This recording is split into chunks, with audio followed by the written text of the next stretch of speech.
Sony may announce PlayStation Spartacus by next week.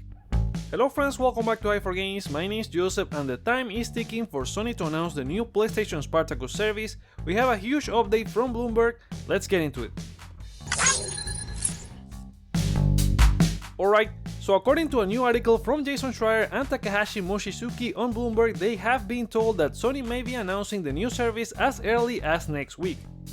In case you didn't know, the new service under codename Spartacus is said to be an answer to Xbox Game Pass, combining PlayStation Plus and PlayStation Now into a 3-tier service.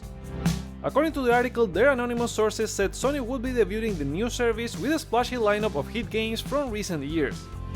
However, unlike Microsoft Xbox Game Pass, the service is not expected to include launch games on day one, as people familiar with the plan said the upcoming God of War Ragnarok, for example, is unlikely to hit the service right away. This makes sense to me given that, since the beginning the service was aimed to be released in spring. We heard from users a couple of weeks ago that their PlayStation Plus and PlayStation Now memberships have been merged, which could have been a sort of a live test.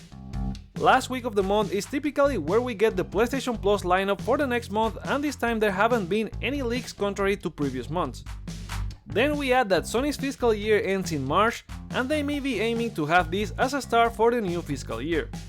And last, Xbox had a GDC presentation this week talking about the influence of Game Pass in the industry, where head of Xbox Creator Experience Sarah Bond was talking with Phil Spencer about subscription services and their benefits, and she mentioned that Sony had announced their subscription. This could have been easily a mistake on her part, but it seems this segment was pre-recorded and maybe Sony was originally planning to announce this earlier and it got delayed. So we'll see how it goes.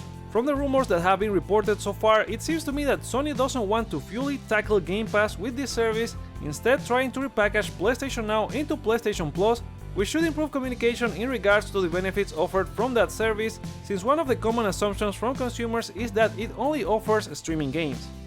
PlayStation Plus as a brand has more strength and recognition throughout the almost 12 years it has been out, and revamping its offerings also makes sense. What's a little bit confusing about the new service is the rumored 3 tiers and their prices starting at $10 for the basic PlayStation Plus benefits, going all the way to $16. Granted, we still don't know if this will have any bundle discount. Besides that, it should be interesting to see what turns out about the PS1, PS2, PS3 and PSP classics rumored to be added, if this will be streaming only, which is the likely option, or if they come up with a native solution. And there you go, the news on PlayStation Spartacus possibly being announced by next week, and some of my thoughts. Hopefully everything will be clearer and the update brings more value to these services. I'll be sure to have a video here covering it as soon as Sony announces it. But what are your thoughts about PlayStation Spartacus rumors, and do you think Sony will indeed announce it next week? Share them in the comments below, like or dislike to share your feedback, check out other videos you may like while you're here, like the breakdown of the rumored tiers and prices, and consider subscribing for more PlayStation content. Thank you so much for watching, my name is Joseph, this is i4Games, and let's get hype!